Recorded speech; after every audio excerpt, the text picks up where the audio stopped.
बुंनो सानदों जे निसिमानि रायजोआ खालि लामाल' नङा खालि कमिउनिटि हलल' नङा थोंजोंहाय जिखिनि रांखान्थि मुलाम्फा मोननांगौमोन बेखौहाय थांनाय गोबाव समनिफ्राय बिपिएफनि समाव बिथांमोना मोननो हायाखै आरो दाबो जिहेतु बेवहाय जि माने जेम्स बसुमतारी MCLA बिथाङा जिहेतु खुब माने अख्रा आखुनि मानसि आरो बियो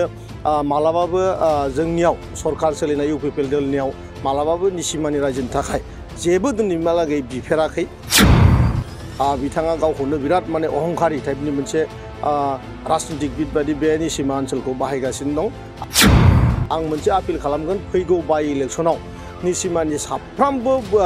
बुजिनाय रायजो राजाफ्रा आरो आंनि आइ आफामोनहा जेन गासैबो मोनसे जौगाथाय मुलुग मोनसे गोदान सानखांथि जि साननायजों जों UPL दोलोआ जोंनि समाजखौ दैदेनगासिनो दं गासिबो जेन UPLनो भट होयो आं दिनैनो बे खोथाखौ आपिल खालामगोन आरो बिपिएफनि MCLA जेम्स बसुमतारीया जेबो मावगुबै मावनो रोंथारि सासे सुबुं थगाय थसिल' खालामनानै बियो रायजोखौ माने धोरोमनि नामाव बिखेखकरि खृष्टान धोरोमनि मानसिफोरखौ बियो गावनि मानसि होननानै पकेटाव सोना लानानै बेरायबाय थायो दा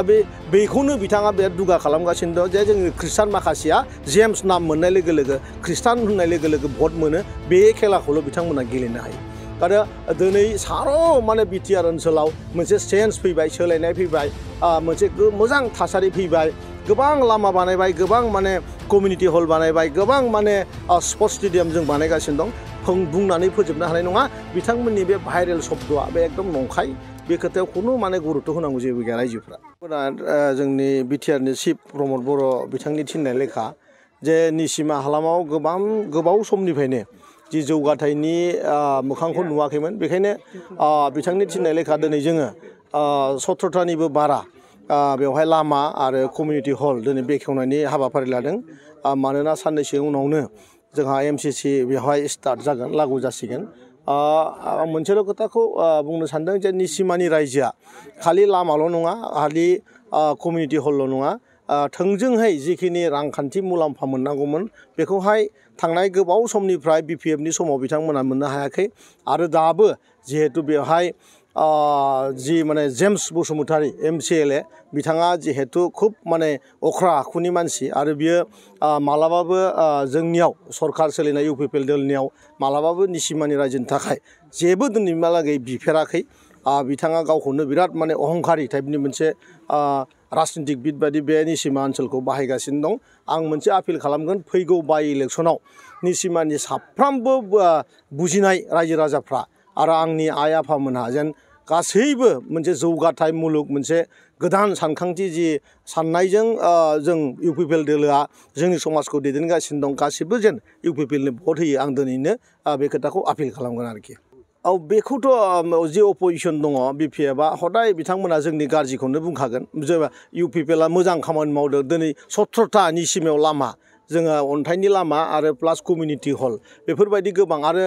साननैसो आगोलाव बेवहाय गोबां मानसिनो साइकेल होनाय जादों जोंनि आइ आबौमोनखौ जोङो बेवहाय अमा होदों जों बेवहाय खुन्दुं होदों थ' बेबायदिनो 40टा समस्तियाव बे हाबाफारिया जादोंमोन खालि बेवहाय जिहेतु बिपिएफनि MCLA जेम्स बसुमतारीया जेबो मावगुबै मावनो रोंथारि सासे सुबुं थगाय थसिल' खालामनानै बियो रायजोखौ माने धोरोमनि नामाव बिखेखकरि खृष्टान धोरोमनि मानसिफोरखौ बियो गावनि मानसि होननानै पकेटाव सोना लानानै बेरायबाय थायो दा बेखौनो बिथाङा बिराद दुगा खालामगासिनो दं जे जोंनि खृष्टान माखासेया जेम्स नाम मोननाय लोगो लोगो खृष्टान होननाय लोगो लोगो भट मोनो बे खेलाखौल' बिथांमोना गेलेनो हायो आरो दिनै सार' माने BTR ओनसोलाव मोनसे चेन्ज फैबाय सोलायनाय फैबाय मोनसे मोजां थासारि फैबाय गोबां लामा बानायबाय गोबां माने कमिउनिटि हल बानायबाय गोबां माने स्पर्ट्स स्टेडियाम जों बानायगासिनो दं बुंनानै फोजोबनो हानाय नङा बिथांमोननि बे भाइरेल शब्दआ बे एकदम नंखाय बे खोथायाव खुनु माने गुरुत्व होनांगौ जेबो गैया रायजोफ्रा गोजोनथाव खौरां TVSनि गारि लानो गोसो गुदुं जानाय सुबुंफोरनि थाखाय मोनसे गोजोनथाव खौरां चिरां जिल्ला बिजनीनि बागुरुम्बा TVS गारि श'रुमा नोंथांमोननि थाखाय दुर्गा फुजानि धामाका अफार लानानै फैदों बाइक आरो स्कुटि गारि सालायनो मोजां मोनग्रा रायजो राजाफोरनि थाखाय बागुरुम्बा TVS गारि श'रुमा धामाका अफार होना नोंथांमोननि गेजेराव मोनसे मोजां खाबु होगासिनो दं बिजनी स्टेट बेंकनि साखाथिनि CRPF केम्पनि उल्था सोनाब फारसे थानाय बागुरुम्बा टिभिएस शोरूमाव डाउन पेमेन्ट होनानै नोंथाङा टिभिएस नि गारि लानो हागोन। नोंथांमोना बागुरुम्बा टिभिएस शोरूमाव फैनानै नोंथांनि लुबैनाय बायदि टिभिएस नि गारिखौ लांफैनो हागोन। टिभिएस नि गारि सालायनो मोजां मोनग्रा रायजो राजाफोरनि थाखाय बागुरुम्बा टिभिएस शोरूमा बेनि अनगायैबो गोबां मोजां अफार लाबोदों। बेफोर अफारफ्रानो जाबाय जेरै गंनै हेलमेट फ्री, फुल टिंकी पेट्रल फ्री एसर गिफ्ट आरो टिभिएस कम्पानीनि गासैबो मडेलनि एक्सचेन्जनि खाबुआ एभेलेबल जागोन। आरोबाव गुबुन मोनसे मोजां खाबुआ जादों फाइनान्स लागिरिफ्रा डाउन पेमेन्ट होनानै खम बेसेनाव टिभिएस कम्पानीनि गारिखौ लानो हागोन।